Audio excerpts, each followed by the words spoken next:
प्यारे भक्तों, आज नागपंचमी का वह शुभ दिन है जो पूरे देशवर्ष में मनाया जाता है। नागपंचमी के दिन भगवान शिव और नाग देवता की पूजा की जाती है। ऐसा माना जाता है कि यदि नागपंचमी के दिन आप पूजा करने के साथ ही कुछ विशेष मंत्रों का जाप करें तो आपके जीवन में आपको अनेकों लाभ प्राप्त होते हैं। ऐसा माना जाता है कि नागपंचमी के दिन यदि शिव भगवान और नाग देवता को प्रसन्न कर दिया जाए तो आपके जीवन से काल सर्प दोष सदा के लिए कट जाता है। जीवन में कभी भी सांप का भय व्यक्ति को नहीं सताता, हर मनोकामना पूर्ण होती है, पैसों का भंडार जीवन में सदा लगा रहता है, परिवार में शांति बनी रहती है। भोलेनाथ सदा ही अपने भक्तों की रक्षा करते हैं। जीवन में किसी भी चीज़ की कमी नहीं होती, किंतु यह सब आपको तभी प्राप्त होगा जब आप इस छोटे से मंत्र का मात्र 108 बार जाप करेंगे, जो आज हम आपको सुनाने वाले हैं। 108 बार इस मंत्र का जाप करने से शिव भगवान एवं नाग देवता आपसे प्रसन्न होकर आपको अपना आशीर्वाद प्रदान करेंगे। लेकिन इस बात का ध्यान रखना, मंत्र को पूर्ण रूप से 108 बार जाप करना है। यदि किसी कारण से इस मंत्र को जाप करने में असमर्थ हैं तो सबसे सरल उपाय है अपने मोबाइल में लगाकर इस मंत्र को 108 बार चलाएं। ऐसा करने से भी आपको वही लाभ मिलेगा जो मंत्र को जाप करने से मिलता है। साल भर में केवल एक बार यह मौका मिलता है जब आप नागपंचमी के दिन अपने जीवन में कामयाबी हासिल कर सकते हैं। तो चलिए इस मंत्र की शुरुआत करते हैं। ओम भुजंगेशाय विद्महे सर्पराजाय धीमहि तन्नो नागः प्रचोदयात्। ओम भुजंगेशाय विद्महे सर्पराजाय धीमहि तन्नो नागः प्रचोदयात्। ओम भुजंगेशाय विद्महे सर्पराजाय धीमहि तन्नो नागः प्रचोदयात्। ओम भुजंगेशाय विद्महे सर्पराजाय धीमहि तन्नो नागः प्रचोदयात्। ओम भुजंगेशाय विद्महे सर्पराजाय धीमहि तन्नो नागः प्रचोदयात्। ओम भुजंगेशाय विद्महे सर्पराजाय धीमहि तन्नो नागः प्रचोदयात्। ओम भुजंगेशाय विद्महे सर्पराजाय धीमहि तन्नो नागः प्रचोदयात्। ओम भुजंगेशाय विद्महे सर्पराजाय धीमहि तन्नो नागः प्रचोदयात्। ओम भुजंगेशाय विद्महे सर्पराजाय धीमहि तन्नो नागः प्रचोदयात्। ओम भुजंगेशाय विद्महे सर्पराजाय धीमहि तन्नो नागः प्रचोदयात्। ओम भुजंगेशाय विद्महे सर्पराजाय धीमहि तन्नो नागः प्रचोदयात्। ओम भुजंगेशाय विद्महे सर्पराजाय धीमहि तन्नो नागः प्रचोदयात्। ओम भुजंगेशाय विद्महे सर्पराजाय धीमहि तन्नो नागः प्रचोदयात्। ओम भुजंगेशाय विद्महे सर्पराजाय धीमहि तन्नो नागः प्रचोदयात्। ओम भुजंगेशाय विद्महे सर्पराजाय धीमहि तन्नो नागः प्रचोदयात्। ओम भुजंगेशाय विद्महे सर्पराजाय धीमहि तन्नो नागः प्रचोदयात्। ओम भुजंगेशाय विद्महे सर्पराजाय धीमहि तन्नो नागः प्रचोदयात्। ओम भुजंगेशाय विद्महे सर्पराजाय धीमहि तन्नो नागः प्रचोदयात्। ॐ भुजङ्गेशाय विद्महे सर्पराजाय धीमहि तन्नो नागः प्रचोदयात्। ॐ भुजङ्गेशाय विद्महे सर्पराजाय धीमहि तन्नो नागः प्रचोदयात्। ॐ भुजङ्गेशाय विद्महे सर्पराजाय धीमहि तन्नो नागः प्रचोदयात्।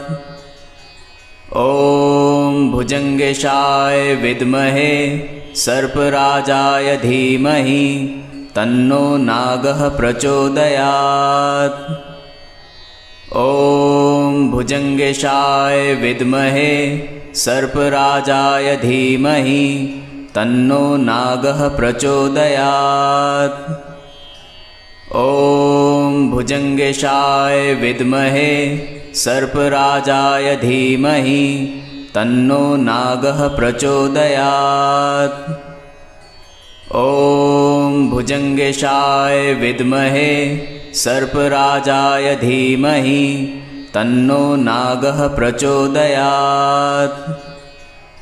ॐ भुजङ्गेशाय विद्महे सर्पराजाय धीमहि तन्नो नागः प्रचोदयात्।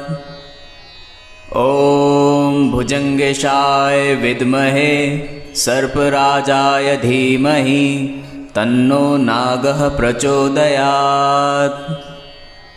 ॐ भुजङ्गेशाय विद्महे सर्पराजाय धीमहि तन्नो नागः प्रचोदयात्। ॐ भुजङ्गेशाय विद्महे सर्पराजाय धीमहि तन्नो नागः प्रचोदयात्। ॐ भुजङ्गेशाय विद्महे सर्पराजाय धीमहि तन्नो नागः प्रचोदयात्। ॐ भुजङ्गेशाय विद्महे सर्पराजाय धीमहि तन्नो नागः प्रचोदयात्। ॐ भुजङ्गेशाय विद्महे सर्पराजाय धीमहि तन्नो नागः प्रचोदयात्। ॐ भुजङ्गेशाय विद्महे सर्पराजाय धीमहि तन्नो नागः प्रचोदयात्। ॐ भुजङ्गेशाय विद्महे सर्पराजाय धीमहि तन्नो नागः प्रचोदयात्। ॐ भुजङ्गेशाय विद्महे सर्पराजाय धीमहि तन्नो नागः प्रचोदयात्। ॐ भुजङ्गेशाय विद्महे सर्पराजाय धीमहि तन्नो नागः प्रचोदयात्। ॐ भुजङ्गेशाय विद्महे सर्पराजाय धीमहि तन्नो नागः प्रचोदयात्। ॐ भुजङ्गेशाय विद्महे सर्पराजाय धीमहि तन्नो नागः प्रचोदयात्। ॐ भुजङ्गेशाय विद्महे सर्पराजाय धीमहि तन्नो नागः प्रचोदयात्। ॐ भुजङ्गेशाय विद्महे सर्पराजाय धीमहि तन्नो नागः प्रचोदयात्। ॐ भुजङ्गेशाय विद्महे सर्पराजाय धीमहि तन्नो नागः प्रचोदयात्। ॐ भुजङ्गेशाय विद्महे सर्पराजाय धीमहि तन्नो नागः प्रचोदयात्। ॐ भुजङ्गेशाय विद्महे सर्पराजाय धीमहि तन्नो नागः प्रचोदयात्। ॐ भुजंगेशाय विद्महे सर्पराजाय धीमहि तन्नो नागः प्रचोदयात्। ॐ भुजंगेशाय विद्महे सर्पराजाय धीमहि तन्नो नागः प्रचोदयात्। ॐ भुजंगेशाय विद्महे सर्पराजाय धीमहि तन्नो नागः प्रचोदयात्। ॐ भुजंगेशाय विद्महे सर्पराजाय धीमहि तन्नो नागः प्रचोदयात्।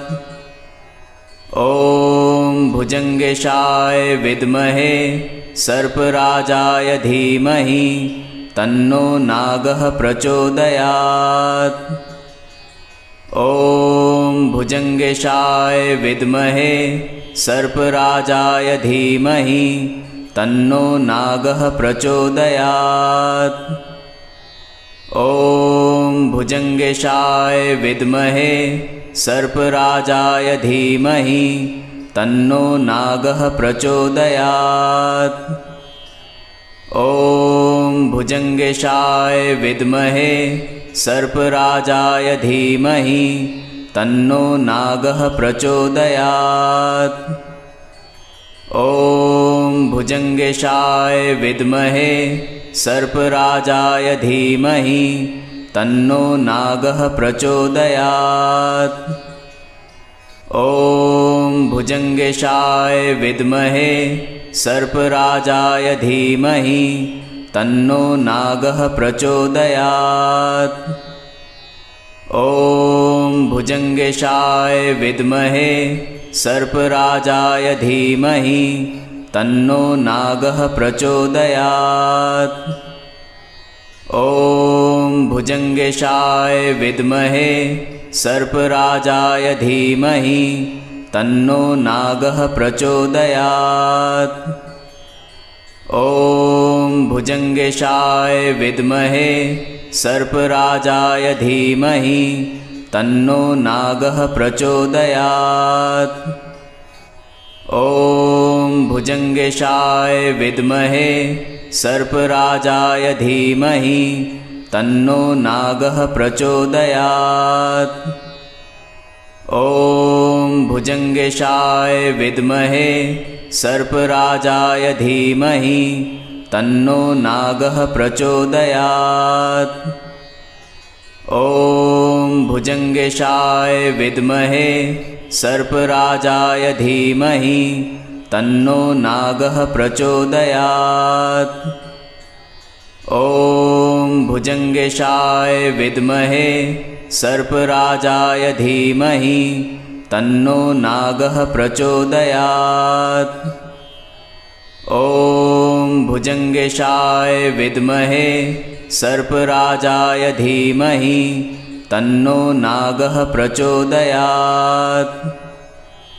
ॐ भुजंगेशाय विद्महे सर्पराजाय धीमहि तन्नो नागः प्रचोदयात्।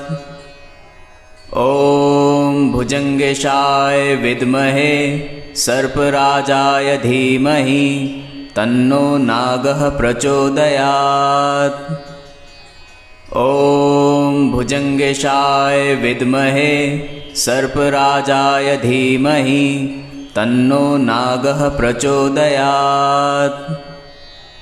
ॐ भुजंगेशाय विद्महे सर्पराजाय धीमहि तन्नो नागः प्रचोदयात्।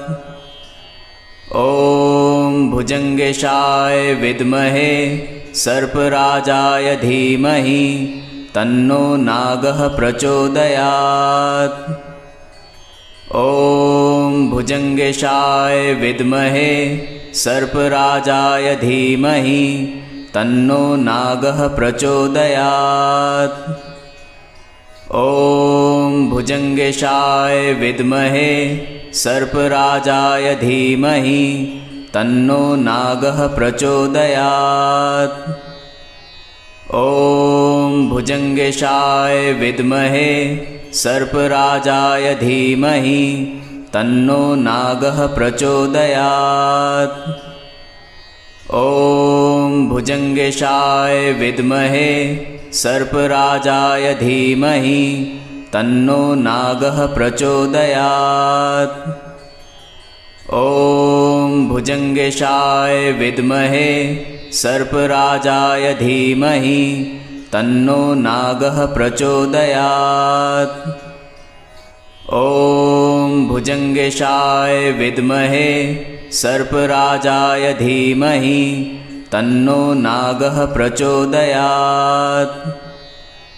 ॐ भुजङ्गेशाय विद्महे सर्पराजाय धीमहि तन्नो नागः प्रचोदयात्।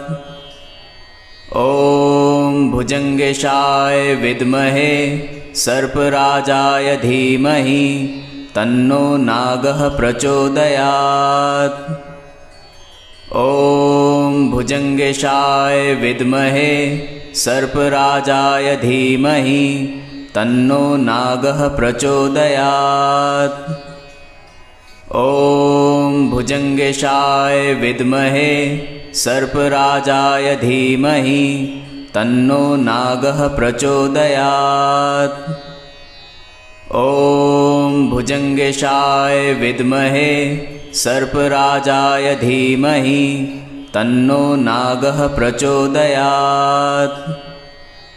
ॐ भुजङ्गेशाय विद्महे सर्पराजाय धीमहि तन्नो नागः प्रचोदयात्। ॐ भुजङ्गेशाय विद्महे सर्पराजाय धीमहि तन्नो नागः प्रचोदयात्। ॐ भुजङ्गेशाय विद्महे सर्पराजाय धीमहि तन्नो नागः प्रचोदयात्। ॐ भुजङ्गेशाय विद्महे सर्पराजाय धीमहि तन्नो नागः प्रचोदयात्। ॐ भुजङ्गेशाय विद्महे सर्पराजाय धीमहि तन्नो नागः प्रचोदयात्। ॐ भुजङ्गेशाय विद्महे सर्पराजाय धीमहि तन्नो नागः प्रचोदयात्। ॐ भुजङ्गेशाय विद्महे सर्पराजाय धीमहि तन्नो नागः प्रचोदयात्। ॐ भुजङ्गेशाय विद्महे सर्पराजाय धीमहि तन्नो नागः प्रचोदयात्। ॐ भुजङ्गेशाय विद्महे सर्पराजाय धीमहि तन्नो नागः प्रचोदयात्। ॐ भुजङ्गेशाय विद्महे सर्पराजाय धीमहि तन्नो नागः प्रचोदयात्। ॐ भुजङ्गेशाय विद्महे सर्पराजाय धीमहि तन्नो नागः प्रचोदयात्। ॐ भुजङ्गेशाय विद्महे सर्पराजाय धीमहि तन्नो नागः प्रचोदयात्। ॐ भुजङ्गेशाय विद्महे सर्पराजाय धीमहि तन्नो नागः प्रचोदयात्।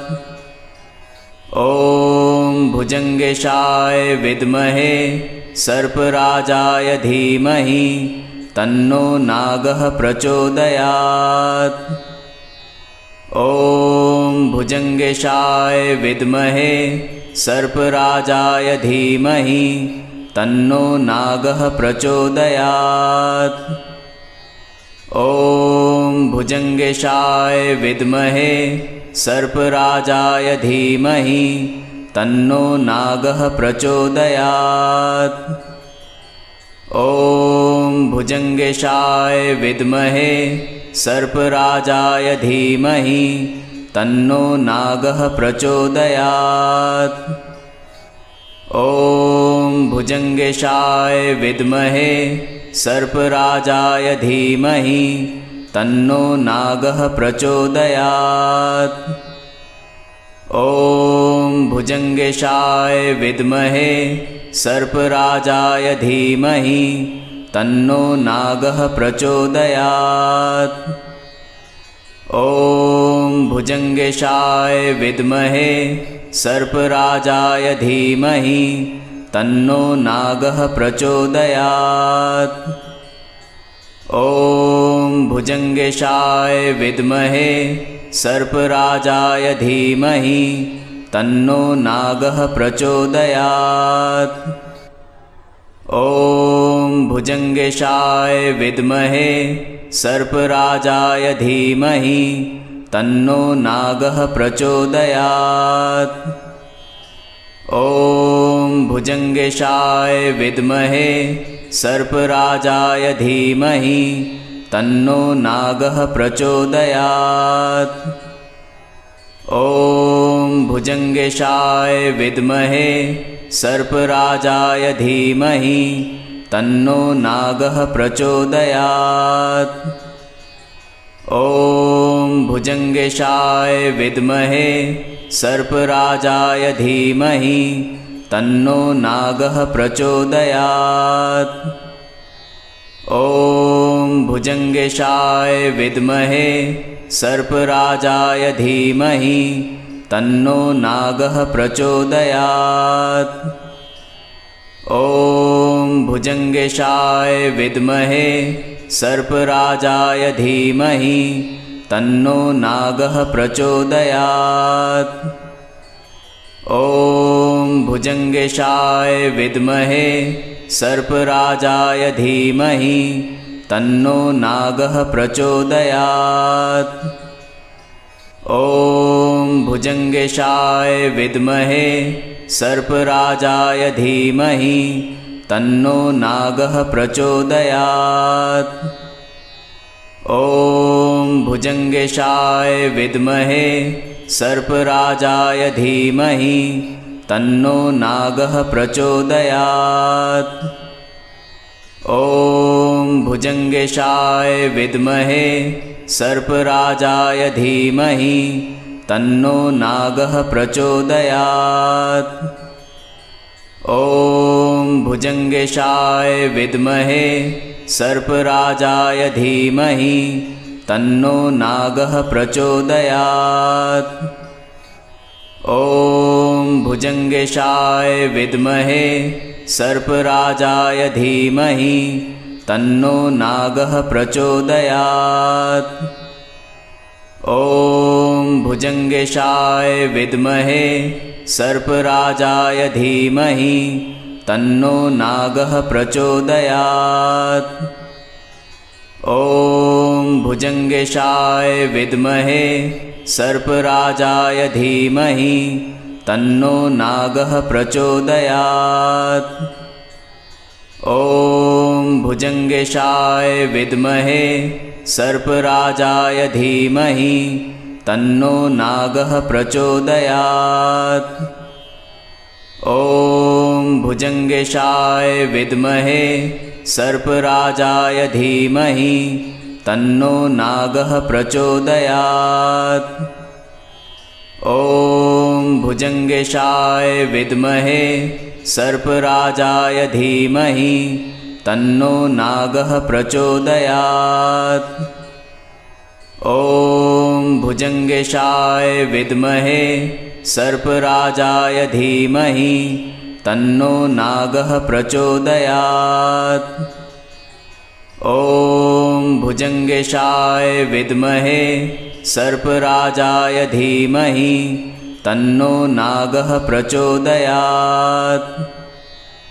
ॐ भुजङ्गेशाय विद्महे सर्पराजाय धीमहि तन्नो नागः प्रचोदयात्। ॐ भुजङ्गेशाय विद्महे सर्पराजाय धीमहि तन्नो नागः प्रचोदयात्। ॐ भुजंगेशाय विद्महे सर्पराजाय धीमहि तन्नो नागः प्रचोदयात्। ॐ भुजंगेशाय विद्महे सर्पराजाय धीमहि तन्नो नागः प्रचोदयात्। ॐ भुजंगेशाय विद्महे सर्पराजाय धीमहि तन्नो नागः प्रचोदयात्। ॐ भुजंगेशाय विद्महे सर्पराजाय धीमहि तन्नो नागः प्रचोदयात्। ॐ भुजंगेशाय विद्महे सर्पराजाय धीमहि तन्नो नागः प्रचोदयात्। ॐ भुजंगेशाय विद्महे सर्पराजाय धीमहि तन्नो नागः प्रचोदयात्। ॐ भुजंगेशाय विद्महे सर्पराजाय धीमहि तन्नो नागः प्रचोदयात्। ॐ भुजंगेशाय विद्महे सर्पराजाय धीमहि तन्नो नागः प्रचोदयात्। ॐ भुजंगेशाय विद्महे सर्पराजाय धीमहि तन्नो नागः प्रचोदयात्। ॐ भुजंगेशाय विद्महे सर्पराजाय धीमहि तन्नो नागः प्रचोदयात्। ॐ भुजंगेशाय विद्महे सर्पराजाय धीमहि तन्नो नागः प्रचोदयात्। ॐ भुजंगेशाय विद्महे सर्पराजाय धीमहि तन्नो नागः प्रचोदयात्। ॐ भुजंगेशाय विद्महे सर्पराजाय धीमहि तन्नो नागः प्रचोदयात्। ॐ भुजंगेशाय विद्महे सर्पराजाय धीमहि तन्नो नागः प्रचोदयात्। ॐ भुजंगेशाय विद्महे सर्पराजाय धीमहि तन्नो नागः प्रचोदयात्। ॐ भुजंगेशाय विद्महे सर्पराजाय धीमहि तन्नो नागः प्रचोदयात्। ॐ भुजंगेशाय विद्महे सर्पराजाय धीमहि तन्नो नागः प्रचोदयात्। ॐ भुजंगेशाय विद्महे सर्पराजाय धीमहि तन्नो नागः प्रचोदयात्। ॐ भुजंगेशाय विद्महे सर्पराजाय धीमहि तन्नो नागः प्रचोदयात्। ॐ भुजंगेशाय विद्महे सर्पराजाय धीमहि तन्नो नागः प्रचोदयात्। ॐ भुजंगेशाय विद्महे सर्पराजाय धीमहि तन्नो नागः प्रचोदयात्। ॐ भुजंगेशाय विद्महे सर्पराजाय धीमहि तन्नो नागः प्रचोदयात्। ॐ भुजंगेशाय विद्महे सर्पराजाय धीमहि तन्नो नागः प्रचोदयात्। ॐ भुजंगेशाय विद्महे सर्पराजाय धीमहि तन्नो नागः प्रचोदयात्।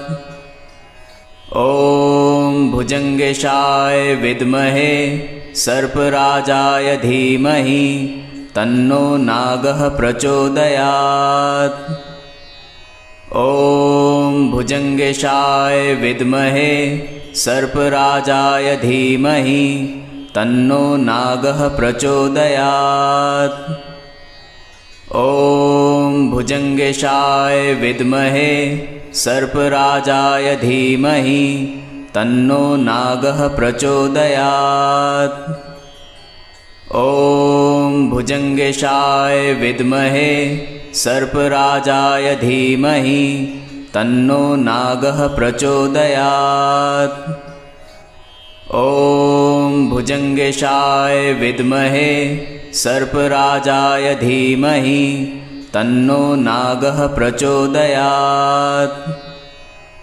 ॐ भुजङ्गेशाय विद्महे सर्पराजाय धीमहि तन्नो नागः प्रचोदयात्। ॐ भुजङ्गेशाय विद्महे सर्पराजाय धीमहि तन्नो नागः प्रचोदयात्। ॐ भुजङ्गेशाय विद्महे सर्पराजाय धीमहि तन्नो नागः प्रचोदयात्। ॐ भुजङ्गेशाय विद्महे सर्पराजाय धीमहि तन्नो नागः प्रचोदयात्। ॐ भुजङ्गेशाय विद्महे सर्पराजाय धीमहि तन्नो नागः प्रचोदयात्। ॐ भुजङ्गेशाय विद्महे सर्पराजाय धीमहि तन्नो नागः प्रचोदयात्। ॐ भुजङ्गेशाय विद्महे सर्पराजाय धीमहि तन्नो नागः प्रचोदयात्। ॐ भुजङ्गेशाय विद्महे सर्पराजाय धीमहि तन्नो नागः प्रचोदयात्। ॐ भुजङ्गेशाय विद्महे सर्पराजाय धीमहि तन्नो नागः प्रचोदयात्। ॐ भुजङ्गेशाय विद्महे सर्पराजाय धीमहि तन्नो नागः प्रचोदयात्। ॐ भुजङ्गेशाय विद्महे सर्पराजाय धीमहि तन्नो नागः प्रचोदयात्। ॐ भुजङ्गेशाय विद्महे सर्पराजाय धीमहि तन्नो नागः प्रचोदयात्। ॐ भुजङ्गेशाय विद्महे सर्पराजाय धीमहि तन्नो नागः प्रचोदयात्। ॐ भुजङ्गेशाय विद्महे सर्पराजाय धीमहि तन्नो नागः प्रचोदयात्। ॐ भुजङ्गेशाय विद्महे सर्पराजाय धीमहि तन्नो नागः प्रचोदयात्। ॐ भुजङ्गेशाय विद्महे सर्पराजाय धीमहि तन्नो नागः प्रचोदयात्। ॐ भुजङ्गेशाय विद्महे सर्पराजाय धीमहि तन्नो नागः प्रचोदयात्। ॐ भुजङ्गेशाय विद्महे सर्पराजाय धीमहि तन्नो नागः प्रचोदयात्। ॐ भुजङ्गेशाय विद्महे सर्पराजाय धीमहि तन्नो नागः प्रचोदयात्।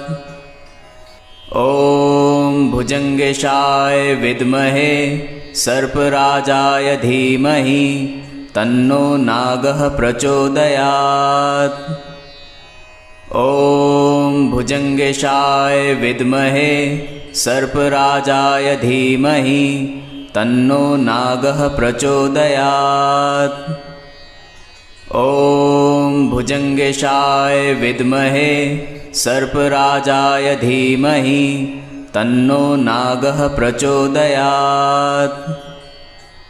ॐ भुजङ्गेशाय विद्महे सर्पराजाय धीमहि तन्नो नागः प्रचोदयात्। ॐ भुजङ्गेशाय विद्महे सर्पराजाय धीमहि तन्नो नागः प्रचोदयात्। ॐ भुजङ्गेशाय विद्महे सर्पराजाय धीमहि तन्नो नागः प्रचोदयात्। ॐ भुजङ्गेशाय विद्महे सर्पराजाय धीमहि तन्नो नागः प्रचोदयात्। ॐ भुजङ्गेशाय विद्महे सर्पराजाय धीमहि तन्नो नागः प्रचोदयात्।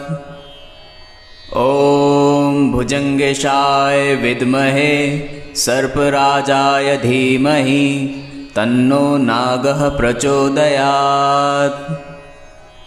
ॐ भुजङ्गेशाय विद्महे सर्पराजाय धीमहि तन्नो नागः प्रचोदयात्। ॐ भुजङ्गेशाय विद्महे सर्पराजाय धीमहि तन्नो नागः प्रचोदयात्। ॐ भुजङ्गेशाय विद्महे सर्पराजाय धीमहि तन्नो नागः प्रचोदयात्। ॐ भुजङ्गेशाय विद्महे सर्पराजाय धीमहि तन्नो नागः प्रचोदयात्। ॐ भुजङ्गेशाय विद्महे सर्पराजाय धीमहि तन्नो नागः प्रचोदयात्। ॐ भुजङ्गेशाय विद्महे सर्पराजाय धीमहि तन्नो नागः प्रचोदयात्। ॐ भुजङ्गेशाय विद्महे सर्पराजाय धीमहि तन्नो नागः प्रचोदयात्। ॐ भुजङ्गेशाय विद्महे सर्पराजाय धीमहि तन्नो नागः प्रचोदयात्। ॐ भुजङ्गेशाय विद्महे सर्पराजाय धीमहि तन्नो नागः प्रचोदयात्। ॐ भुजङ्गेशाय विद्महे सर्पराजाय धीमहि तन्नो नागः प्रचोदयात्। ॐ भुजङ्गेशाय विद्महे सर्पराजाय धीमहि तन्नो नागः प्रचोदयात्। ॐ भुजङ्गेशाय विद्महे सर्पराजाय धीमहि तन्नो नागः प्रचोदयात्। ॐ भुजङ्गेशाय विद्महे सर्पराजाय धीमहि तन्नो नागः प्रचोदयात्। ॐ भुजङ्गेशाय विद्महे सर्पराजाय धीमहि तन्नो नागः प्रचोदयात्। ॐ भुजङ्गेशाय विद्महे सर्पराजाय धीमहि तन्नो नागः प्रचोदयात्। ॐ भुजङ्गेशाय विद्महे सर्पराजाय धीमहि तन्नो नागः प्रचोदयात्। ॐ भुजङ्गेशाय विद्महे सर्पराजाय धीमहि तन्नो नागः प्रचोदयात्। ॐ भुजङ्गेशाय विद्महे सर्पराजाय धीमहि तन्नो नागः प्रचोदयात्। ॐ भुजङ्गेशाय विद्महे सर्पराजाय धीमहि तन्नो नागः प्रचोदयात्। ॐ भुजङ्गेशाय विद्महे सर्पराजाय धीमहि तन्नो नागः प्रचोदयात्। ॐ भुजङ्गेशाय विद्महे सर्पराजाय धीमहि तन्नो नागः प्रचोदयात्। ॐ भुजङ्गेशाय विद्महे सर्पराजाय धीमहि तन्नो नागः प्रचोदयात्।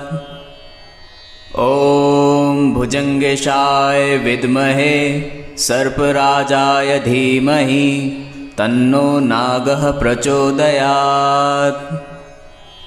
ॐ भुजङ्गेशाय विद्महे सर्पराजाय धीमहि तन्नो नागः प्रचोदयात्।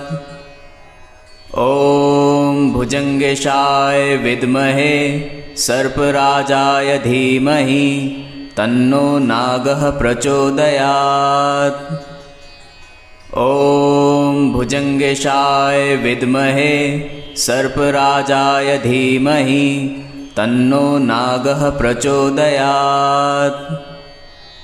ॐ भुजङ्गेशाय विद्महे सर्पराजाय धीमहि तन्नो नागः प्रचोदयात्। ॐ भुजङ्गेशाय विद्महे सर्पराजाय धीमहि तन्नो नागः प्रचोदयात्। ॐ भुजङ्गेशाय विद्महे सर्पराजाय धीमहि तन्नो नागः प्रचोदयात्। ॐ भुजङ्गेशाय विद्महे सर्पराजाय धीमहि तन्नो नागः प्रचोदयात्। ॐ भुजङ्गेशाय विद्महे सर्पराजाय धीमहि तन्नो नागः प्रचोदयात्।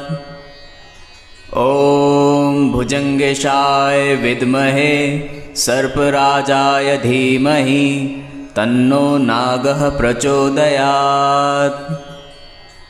ॐ भुजङ्गेशाय विद्महे सर्पराजाय धीमहि तन्नो नागः प्रचोदयात्।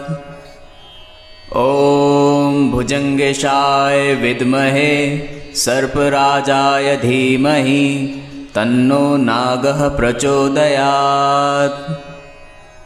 ॐ भुजङ्गेशाय विद्महे सर्पराजाय धीमहि तन्नो नागः प्रचोदयात्।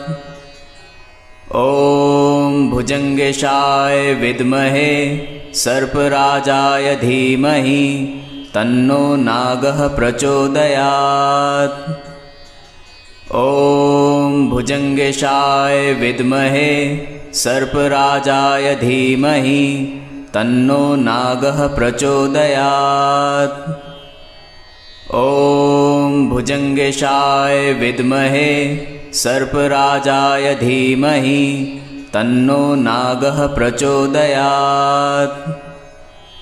ॐ भुजङ्गेशाय विद्महे सर्पराजाय धीमहि तन्नो नागः प्रचोदयात्। ॐ भुजङ्गेशाय विद्महे सर्पराजाय धीमहि तन्नो नागः प्रचोदयात्। ॐ भुजङ्गेशाय विद्महे सर्पराजाय धीमहि तन्नो नागः प्रचोदयात्। ॐ भुजङ्गेशाय विद्महे सर्पराजाय धीमहि तन्नो नागः प्रचोदयात्।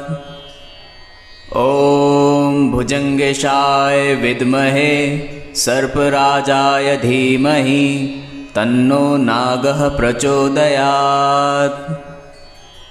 ॐ भुजङ्गेशाय विद्महे सर्पराजाय धीमहि तन्नो नागः प्रचोदयात्। ॐ भुजङ्गेशाय विद्महे सर्पराजाय धीमहि तन्नो नागः प्रचोदयात्। ॐ भुजङ्गेशाय विद्महे सर्पराजाय धीमहि तन्नो नागः प्रचोदयात्।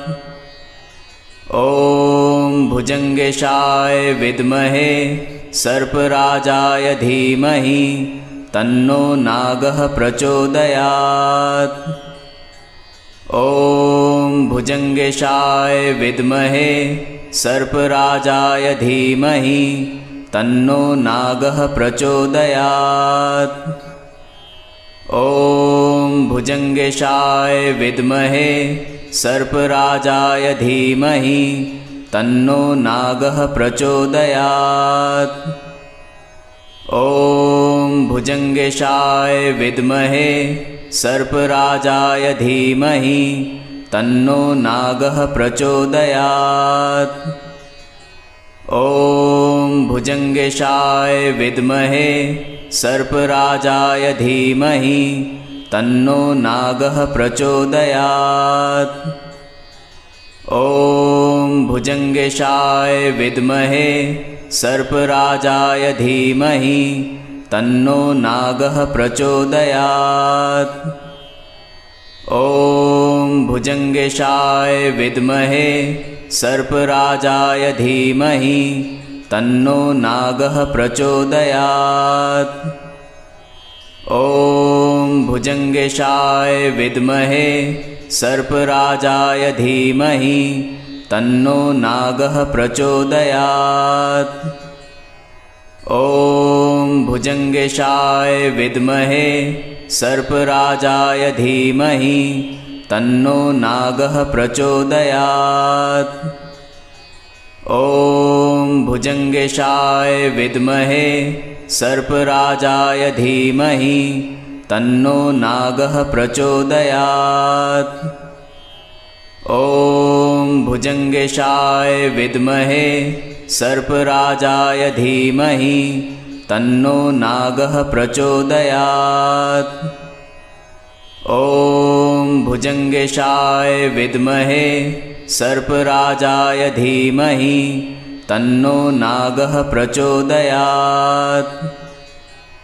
ॐ भुजङ्गेशाय विद्महे सर्पराजाय धीमहि तन्नो नागः प्रचोदयात्। ॐ भुजङ्गेशाय विद्महे सर्पराजाय धीमहि तन्नो नागः प्रचोदयात्। ॐ भुजङ्गेशाय विद्महे सर्पराजाय धीमहि तन्नो नागः प्रचोदयात्। ॐ भुजङ्गेशाय विद्महे सर्पराजाय धीमहि तन्नो नागः प्रचोदयात्। ॐ भुजङ्गेशाय विद्महे सर्पराजाय धीमहि तन्नो नागः प्रचोदयात्। ॐ भुजङ्गेशाय विद्महे सर्पराजाय धीमहि तन्नो नागः प्रचोदयात्। ॐ भुजङ्गेशाय विद्महे सर्पराजाय धीमहि तन्नो नागः प्रचोदयात्। ॐ भुजङ्गेशाय विद्महे सर्पराजाय धीमहि तन्नो नागः प्रचोदयात्। ॐ भुजङ्गेशाय विद्महे सर्पराजाय धीमहि तन्नो नागः प्रचोदयात्।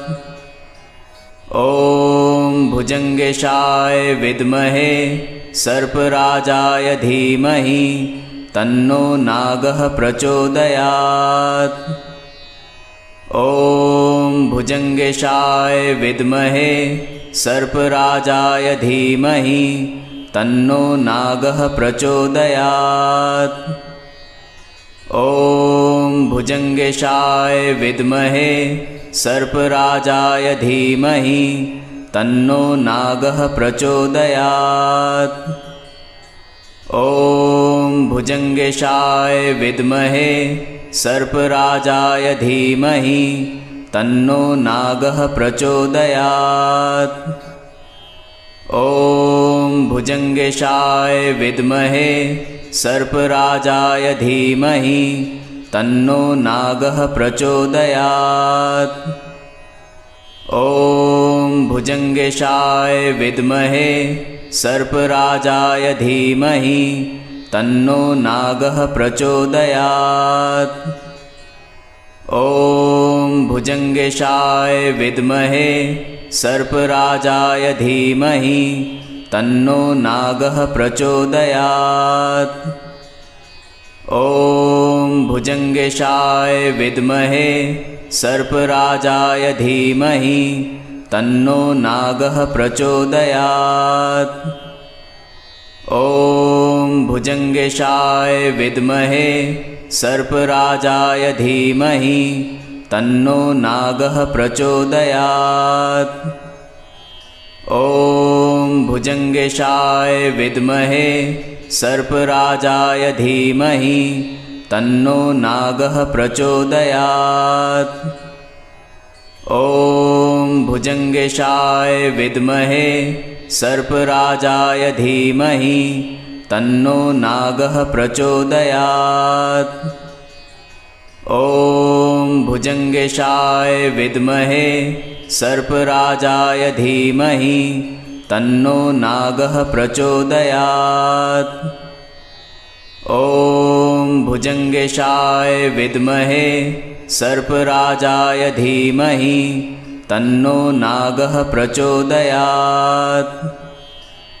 ॐ भुजङ्गेशाय विद्महे सर्पराजाय धीमहि तन्नो नागः प्रचोदयात्। ॐ भुजङ्गेशाय विद्महे सर्पराजाय धीमहि तन्नो नागः प्रचोदयात्। ॐ भुजङ्गेशाय विद्महे सर्पराजाय धीमहि तन्नो नागः प्रचोदयात्। ॐ भुजङ्गेशाय विद्महे सर्पराजाय धीमहि तन्नो नागः प्रचोदयात्। ॐ भुजङ्गेशाय विद्महे सर्पराजाय धीमहि तन्नो नागः प्रचोदयात्। ॐ भुजङ्गेशाय विद्महे सर्पराजाय धीमहि तन्नो नागः प्रचोदयात्।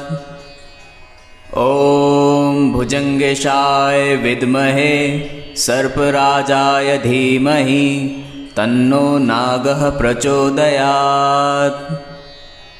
ॐ भुजङ्गेशाय विद्महे सर्पराजाय धीमहि तन्नो नागः प्रचोदयात्। ॐ भुजङ्गेशाय विद्महे सर्पराजाय धीमहि तन्नो नागः प्रचोदयात्। ॐ भुजङ्गेशाय विद्महे सर्पराजाय धीमहि तन्नो नागः प्रचोदयात्। ॐ भुजङ्गेशाय विद्महे सर्पराजाय धीमहि तन्नो नागः प्रचोदयात्। ॐ भुजङ्गेशाय विद्महे सर्पराजाय धीमहि तन्नो नागः प्रचोदयात्। ॐ भुजङ्गेशाय विद्महे सर्पराजाय धीमहि तन्नो नागः प्रचोदयात्। ॐ भुजङ्गेशाय विद्महे सर्पराजाय धीमहि तन्नो नागः प्रचोदयात्। ॐ भुजङ्गेशाय विद्महे सर्पराजाय धीमहि तन्नो नागः प्रचोदयात्। ॐ भुजङ्गेशाय विद्महे सर्पराजाय धीमहि तन्नो नागः प्रचोदयात्। ॐ भुजङ्गेशाय विद्महे सर्पराजाय धीमहि तन्नो नागः प्रचोदयात्। ॐ भुजङ्गेशाय विद्महे सर्पराजाय धीमहि तन्नो नागः प्रचोदयात्। ॐ भुजङ्गेशाय विद्महे सर्पराजाय धीमहि तन्नो नागः प्रचोदयात्। ॐ भुजङ्गेशाय विद्महे सर्पराजाय धीमहि तन्नो नागः प्रचोदयात्। ॐ भुजङ्गेशाय विद्महे सर्पराजाय धीमहि तन्नो नागः प्रचोदयात्। ॐ भुजङ्गेशाय विद्महे सर्पराजाय धीमहि तन्नो नागः प्रचोदयात्। ॐ भुजङ्गेशाय विद्महे सर्पराजाय धीमहि तन्नो नागः प्रचोदयात्। ॐ भुजङ्गेशाय विद्महे सर्पराजाय धीमहि तन्नो नागः प्रचोदयात्। ॐ भुजङ्गेशाय विद्महे सर्पराजाय धीमहि तन्नो नागः प्रचोदयात्। ॐ भुजङ्गेशाय विद्महे सर्पराजाय धीमहि तन्नो नागः प्रचोदयात्। ॐ भुजङ्गेशाय विद्महे सर्पराजाय धीमहि तन्नो नागः प्रचोदयात्। ॐ भुजङ्गेशाय विद्महे सर्पराजाय धीमहि तन्नो नागः प्रचोदयात्। ॐ भुजङ्गेशाय विद्महे सर्पराजाय धीमहि तन्नो नागः प्रचोदयात्। ॐ भुजङ्गेशाय विद्महे सर्पराजाय धीमहि तन्नो नागः प्रचोदयात्। ॐ भुजङ्गेशाय विद्महे सर्पराजाय धीमहि तन्नो नागः प्रचोदयात्। ॐ भुजङ्गेशाय विद्महे सर्पराजाय धीमहि तन्नो नागः प्रचोदयात्। ॐ भुजङ्गेशाय विद्महे सर्पराजाय धीमहि तन्नो नागः प्रचोदयात्। ॐ भुजङ्गेशाय विद्महे सर्पराजाय धीमहि तन्नो नागः प्रचोदयात्। ॐ भुजङ्गेशाय विद्महे सर्पराजाय धीमहि तन्नो नागः प्रचोदयात्। ॐ भुजङ्गेशाय विद्महे सर्पराजाय धीमहि तन्नो नागः प्रचोदयात्। ॐ भुजङ्गेशाय विद्महे सर्पराजाय धीमहि तन्नो नागः प्रचोदयात्। ॐ भुजङ्गेशाय विद्महे सर्पराजाय धीमहि तन्नो नागः प्रचोदयात्। ॐ भुजङ्गेशाय विद्महे सर्पराजाय धीमहि तन्नो नागः प्रचोदयात्। ॐ भुजङ्गेशाय विद्महे सर्पराजाय धीमहि तन्नो नागः प्रचोदयात्। ॐ भुजङ्गेशाय विद्महे सर्पराजाय धीमहि तन्नो नागः प्रचोदयात्। ॐ भुजङ्गेशाय विद्महे सर्पराजाय धीमहि तन्नो नागः प्रचोदयात्।